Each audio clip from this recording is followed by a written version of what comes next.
Assalamu alaikum everyone. Now in this session we will discuss about the construction and working of standard hydrogen electrode. In shortcut we call it as SHE or SHE. In previous session we have gone through the construction and working of Daniel cell where we were connecting zinc and copper electrode, and when the functioning starts you will be getting EMF equal to 1.1 volt. Okay cell potential जो मिल रहा था हमको standard cell potential 1.1 volt मिल रहा था, लेकिन वहाँ पे आपको जो है इंडिविजुअल हाफ सेल का इलेक्ट्रोड पोटेंशियल कितना है वो पता नहीं चलता है, क्योंकि कनेक्ट करने के बाद आपको टोटल ईएमएफ मिल जाएगा, नेट ईएमएफ मिल जाएगा, लेकिन एनोड का इलेक्ट्रोड पोटेंशियल और कैथोड का इलेक्ट्रोड पोटेंशियल कितना है वो आपको नहीं पता चलेगा, क्योंकि वहाँ पे कोई एक हाफ सेल का अगर आपको ई नॉट वैल्यू पता है तो आपको दूसरे का ई नॉट वैल्यू हम पता कर सकते हैं। इसके वजह से हम क्या करते हैं, जब भी आपको कोई हाफ सेल का electrode potential standard electrode potential पता करना है तो आप जो दूसरा हाफ सेल यूज़ करने वाले हैं उसका ई नॉट वैल्यू आपको पहले से ही पता रहना है। Means one of the electrode which you are going to use, it should be acting as a reference electrode. Means reference electrode is that electrode whose standard electrode potential is already known to you, whose standard electrode potential is already known to you. That type of electrode is called as standard the reference electrode. And one of the reference electrode what we are going to learn over here is standard hydrogen electrode.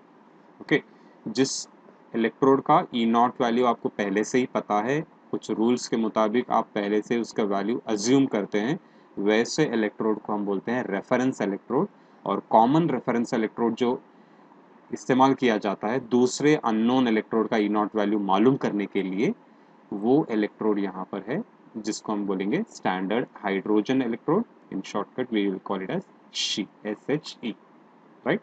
So let's see the construction first, then we'll discuss about the working of this SHE. Construction में हम देख सकते हैं, this one is a metallic wire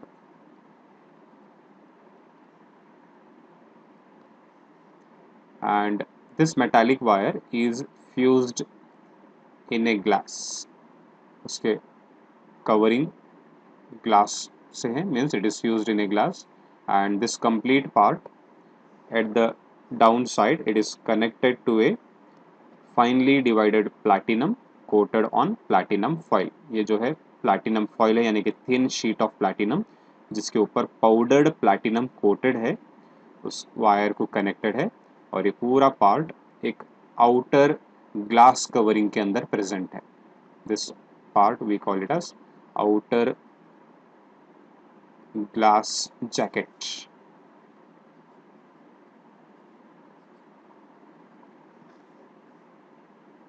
Outer glass jacket, right? So this is the setup here. A metallic wire, commonly it can be a copper wire, which is fused at the other end to a platinum foil which is coated with finely powdered platinum, and this part complete is present in a outer glass covering which we call it as outer glass jacket, which is having an inlet here and here one opening, right? This is again dipped in a container containing 1 molar HCl solution or 1 molar H plus ion concentration solution.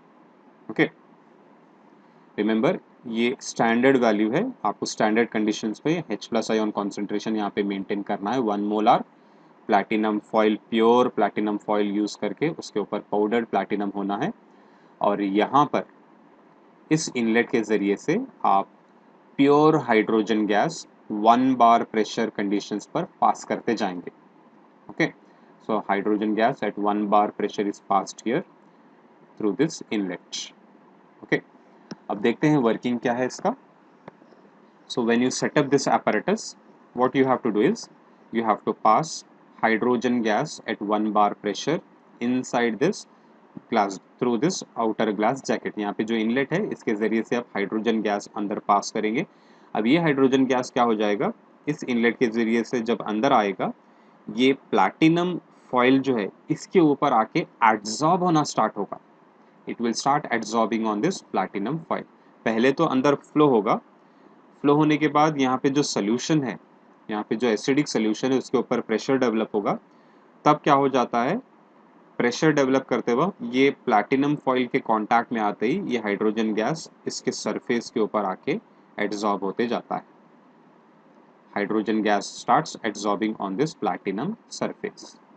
यहाँ पे ये platinum surface use करने का मकसद ये है कि ताकि वो गैस आके इसके ऊपर आके एड्सॉर्ब हो सके, और एड्सॉर्ब होने के बाद वो अपने आयन के कांटेक्ट में आता है।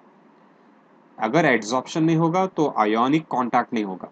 तो ये प्लैटिनम सरफेस या प्लैटिनम फॉइल यूज करने का यहाँ पे मेन रीजन ये है कि that gas should be adsorbed on the surface, solid surface, so that it will get in contact with its ions, that is H plus ions.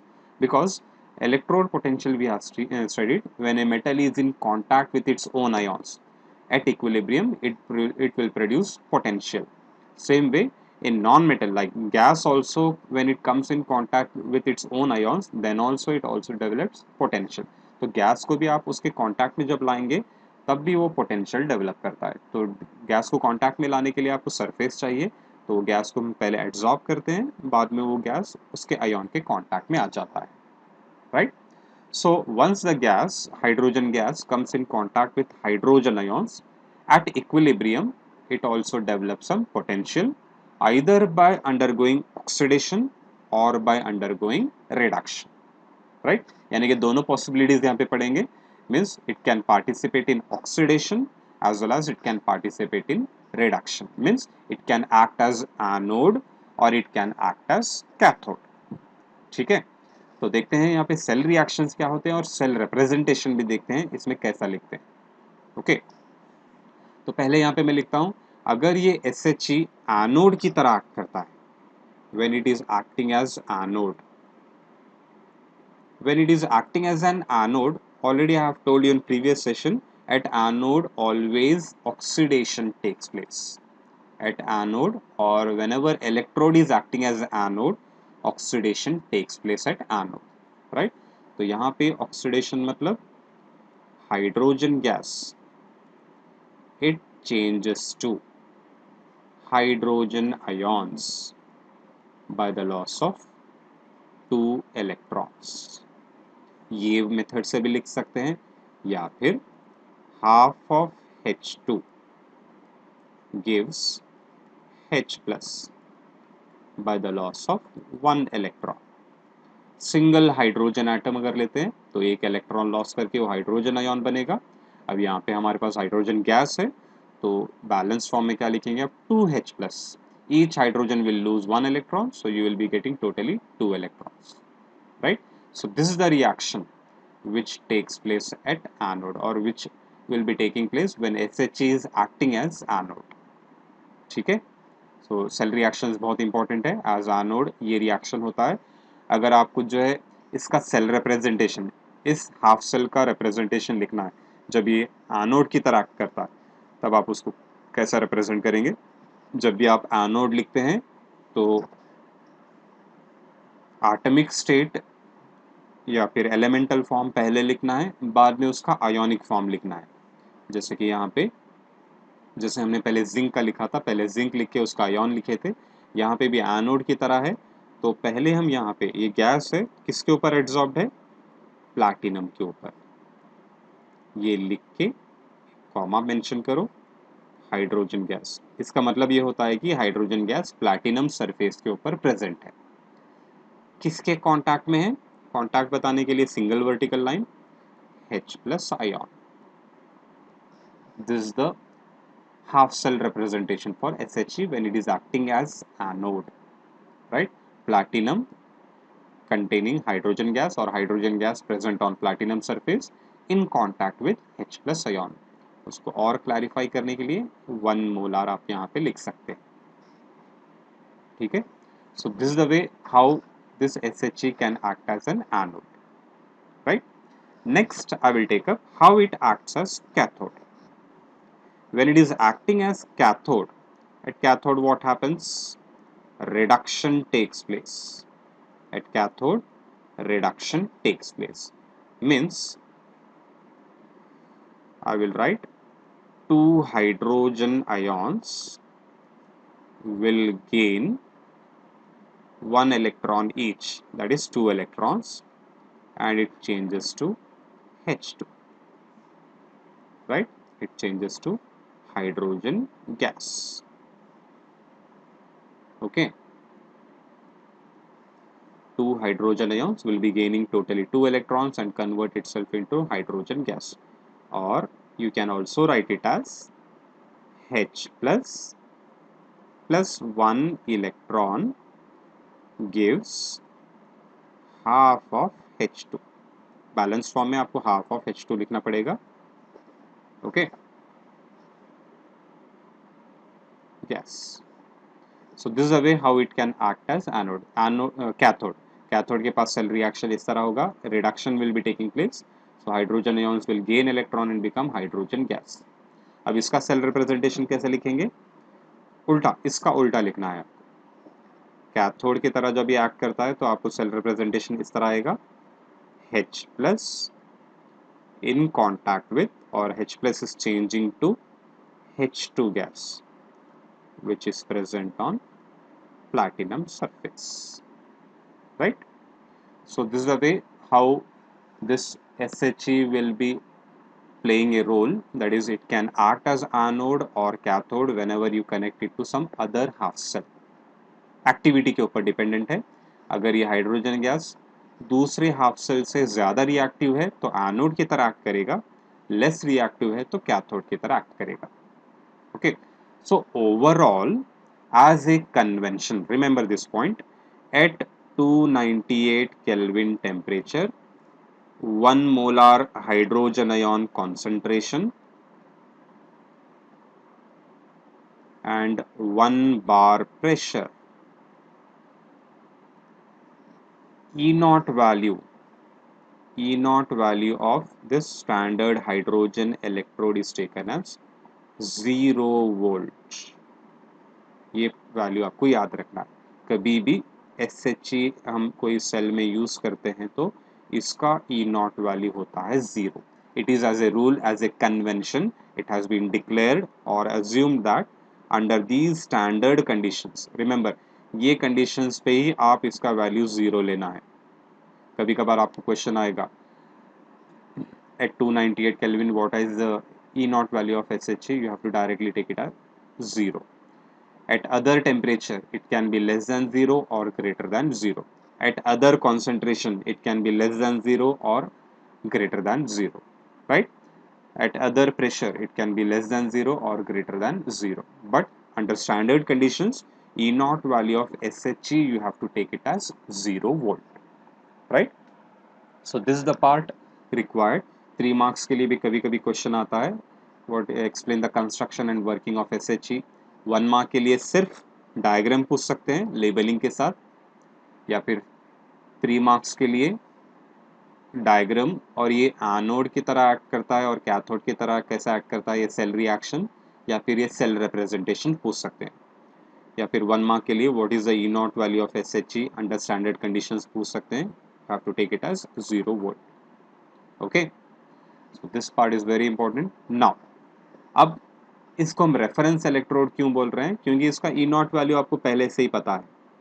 तो इस वजह से आप क्या है, जब कोई दूसरे half cell unknown half cell के साथ जब कनेक्ट करेंगे प्रैक्टिकली आपको EMF वैल्यू मिल जाएगा और ई नॉट वैल्यू इसका पता चलेगा, आपको ऑलरेडी पता है, तो थर्ड वैल्यू आप इजीली कैलकुलेट कर सकते हैं.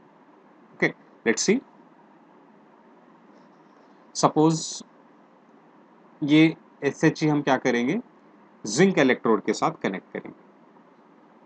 सपोज जिंक इलेक्ट्रोड है, जिंक सल्फेट सोल्यूशन के साथ, जिंक सल्फेट सोल्यूशन में डिप्ट है. This is zinc sulphate ZnSO4. You will connect this one to SHE now.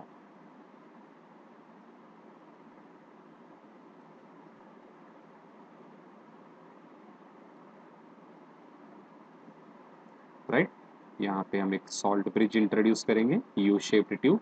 Okay, यहाँ पे डिवाइस रहेगा जो ईएमएफ मेजर करता है। जैसे ही आप ये कनेक्ट करेंगे ये हो जाता है, ये बन जाएगा एक electrochemical cell, right. It will act as an electrochemical cell. अब SHE जब आप जिंक के साथ कनेक्ट करते हैं तो ये SHE कैथोड की तरह एक्ट करता है, it will act as cathode, right, and zinc will be acting as anode, right? So when you carry out this experiment, you will find that this value here, EMF, you will be getting equal to 0.76 volt under standard conditions, right? अब formula use करेंगे। Previous session में हम देखे हैं EMF कैसे calculate करते हैं। What is EMF? The cell potential. It is nothing but the potential difference of the cathode and anode, or it is the difference in the potential of right hand side electrode and left hand side electrode, or it is the difference in the potential of cathode and anode, right? उसका formula हम इस तरह लिखते हैं, EMF is equal to E naught of cathode minus E naught of anode। ठीक है, EMF आपको कितना मिल रहा है यहाँ पर? 0.76 मिलेगा, इक्वल टू यहाँ पे SHE कैथोड की तरह एक्ट कर रहा है और जिंक एनोड की तरह एक्ट कर रहा है। कैथोड का E नॉट वैल्यू हमको पहले से ही पता है, स्टैंडर्ड कंडीशंस में कितना लेना है, 0। एनोड का हमें पता नहीं है तो हम सिर्फ लिखेंगे E नॉट ऑफ जिंक। तो E नॉट ऑफ जिंक कितना मिलेगा आपको? E not of zinc you will be getting equal to, या माइनस साइन के साथ है, इधर शिफ्ट हो जाएगा तो minus 0.76 volt. This is the E naught value of zinc electrode, standard electrode potential value of zinc electrode। इसके बारे में और डिस्कशन नेक्स्ट सेशन में हमको करना है। ये वैल्यू कैसे कैलकुलेट करते हैं यहाँ पे आपको पता चल गया। 3 क्वांटिटीज आते हैं यहाँ पर। EMF आपको प्रैक्टिकली मिलता है, इन दोनों में से एक आपको जो है पहले से ही मालूम रहना है क्योंकि हम SHE यूज़ कर रहे हैं, उसका E नॉट वैल्यू हम 0 लेते हैं, और थर्ड का आप यहाँ पे कैलकुलेट कर सकते हैं इस तरह, राइट। आपको SHE के बदले कोई दूसरा इलेक्ट्रोड, अननोन इलेक्ट्रोड यूज़ नहीं करना है, सिर्फ आपको SHE यूज़ करना है क्योंकि इसका E not value as a convention 0 लेना है। हाँ, ये और बात है कि आपको ऐसा इलेक्ट्रोड यूज़ कर रहे हैं जिसका E not value, standard E not value आपको पहले से ही पता है तो नो प्रॉब्लम। लेकिन जैसे कि आप से फॉर एग्जांपल आयरन यूज़ कर रहे हैं, E नॉट वैल्यू उसका पता ही नहीं है, तो आपको यहाँ पे जिंक का E नॉट वैल्यू कैलकुलेट करने ही नहीं आएगा क्योंकि आपको जब सेकेंड वैल्यू नहीं मालूम है तो थर्ड वैल्यू आप कैलकुलेट ही नहीं कर पाएंगे। ठीक है, और एक पार्ट देखेंगे, कॉपर कनेक्ट करके देखते हैं। से ये कॉपर लेता हूँ, कॉपर इलेक्ट्रोड किस में डिप करेंगे हम? कॉपर सल्फेट सोल्यूशन में डिप करेंगे। इसको मैं फिर से कनेक्ट करता हूँ SHE से।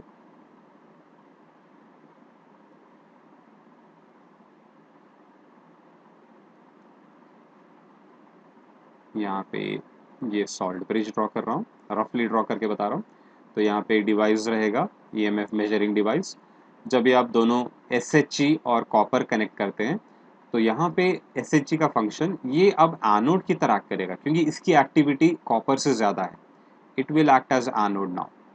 ओके, हालांकि एनोड यहाँ पे लेफ्ट हैंड साइड लिखना है अब, लेकिन अब हमको पता नहीं है कि कौन एनोड है कौन कैथोड की तरह करेगा। अब यहाँ पे लिखा हूँ तो ये हाइड्रोजन इलेक्ट्रोड एनोड बन जाएगा, नेगेटिव इलेक्ट्रोड रहेगा, और एक कॉपर जो है कैथोड बनेगा, positive electrode, right. Now when it is acting as anode it will undergo oxidation and here reduction will take place. तो यहाँ पे जो आपको EMF मिलेगा सेल फंक्शनिंग के टाइम पे वो मिलेगा आपको 0.34 वोल्ट, 0.34 वोल्ट। अब सब्सटीट्यूट करके देखो आप फॉर्मूले में, EMF is equal to E not of cathode minus E not of anode.